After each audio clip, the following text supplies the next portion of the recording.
Hey, change agents, how are you?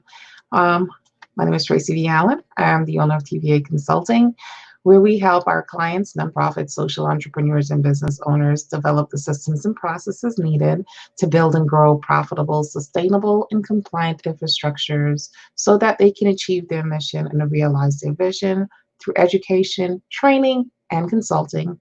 But most of all, we help them to create impact in the communities that they serve. And today we are talking about some social media best practices for nonprofit organizations, right? So let's get right into it because I don't like these to be long, 10 minutes at the most of the time, 10 to 12 minutes. So the first thing you want to do is to understand your audience. Who are you targeting? Who are you targeting for your clients? Who are you targeting as your prospective donors? Who are you targeting as your collaborators?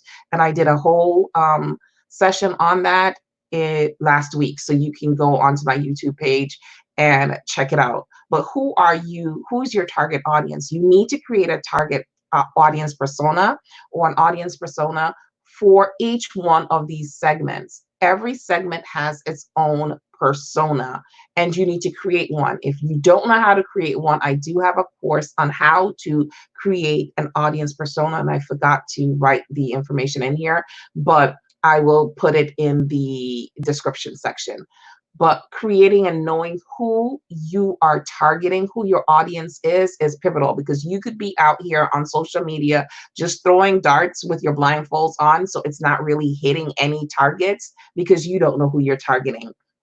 So knowing exactly who your audience is pivotal to the success that you're going to have on whatever social media platform you choose to be on. Okay, so the next thing is knowing who you're targeting. Well, I just said that, so we don't need to talk about that again. So knowing who you are targeting, the next one would be managing your time. So you can get on social media and social media can be very addictive, and you get on, you start scrolling and scrolling and scrolling, and next thing you know, you're on there for 2-3 hours and you have not accomplished anything. So you may have gone on there to post, you may have gone on to do a live video or check out someone else's page, but you got consumed with scrolling through your time feed.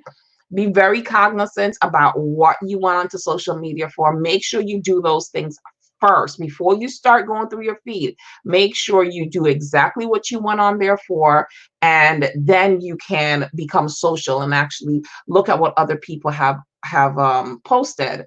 And a good way to manage your time and make sure that what needs to be posted to social media is being posted and posted in a timely manner is to use a posting system like Hootsuite. So you can set it all up and it automatically posts out to your social media page at an allotted time. But when you use something like Hootsuite, or even if you're using Facebook itself to delay post, you need to make sure that you're going in and checking to make sure that nobody's commenting. There's no comments that you need to react to on a regular basis. So you need to check your news feed or check the posts that are going up on your page at least once an hour so that you know what feedback you're getting. You don't want somebody to post and then you don't check it until the next day and they're not getting answers. That's not good customer service. So be cognizant of your time, manage your time effectively on social media.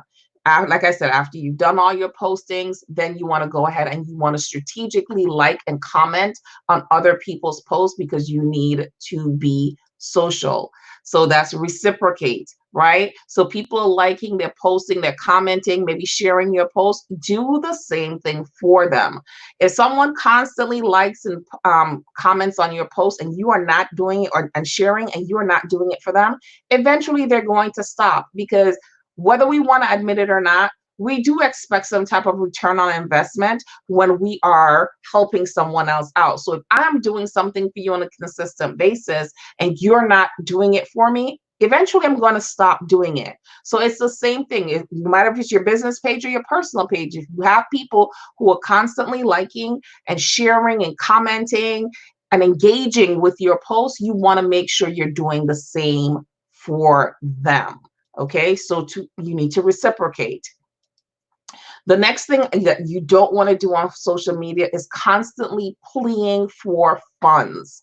Okay, so I see nonprofit organizations on Facebook, and it seems that the only thing that they post on their social media page is a fundraiser.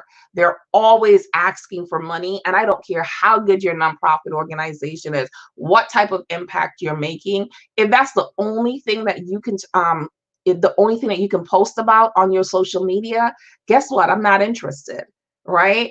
I am not interested anymore. So your post has to be mixed. You have to have a variety of different posts on your social media. You cannot just come out all the time asking for money. So like the last session I did where I talked about different forms of content, you want to make sure that you're creating these various forms of content so people have a wide variety of things that they're interacting with on your timeline.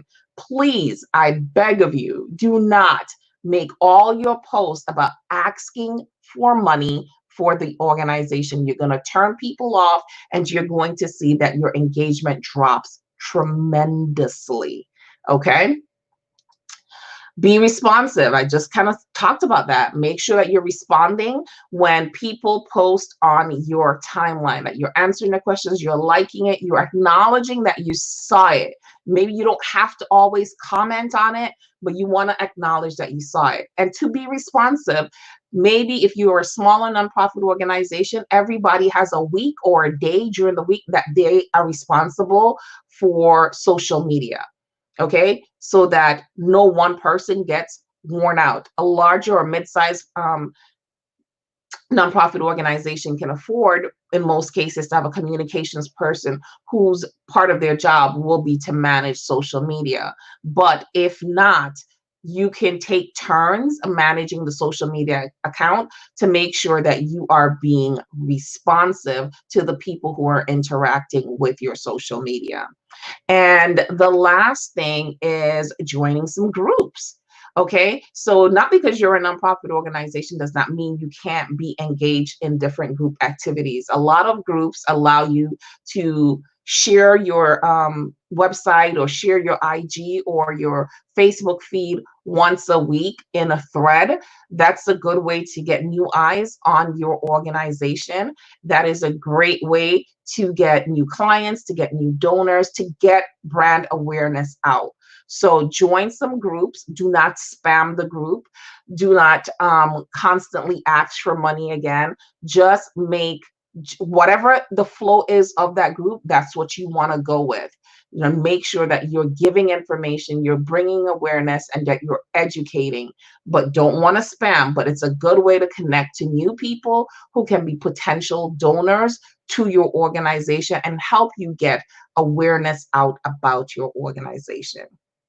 And that's it. Those are some of the best practices that I have for nonprofits on social media. Now, if you want to work with my group, TVA Consulting, please reach out to me at tvacon.com. Again, that's tvacon.com or 860-890-6615.